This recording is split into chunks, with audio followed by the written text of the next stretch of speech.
বেত্রাঘাতের শাস্তি ঝুলে আছে।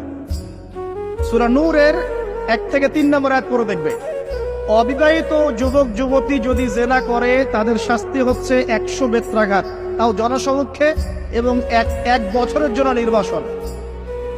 এই বিধানগুলো যদি পৃথিবীর কোনো দেশেও না থাকে, আসমানে আছে। মরার সাথে সাথেই এই বিধান কার্যকর হবে ইনশাআল্লাহ। বাঁচার বুদ্ধি কি? একটাই উপায় আছে। এই লেকচার কানে চলে গেছে, অনতিবিলম্বে ওযু করবে।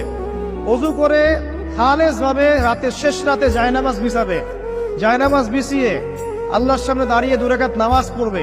পড়ে নিজের পাপের কথা স্মরণ করে চোখ দিয়ে দরদর করে পানি ফেলে দিবে। আল্লাহকে সিজদায় গিয়ে বলবে, আল্লাহ আমি জিনা করেছি, আমাকে মাফ করে দাও। আমার এই পাপের কথা কেউ জানে না, তুমি জানো, মাফ করে দাও।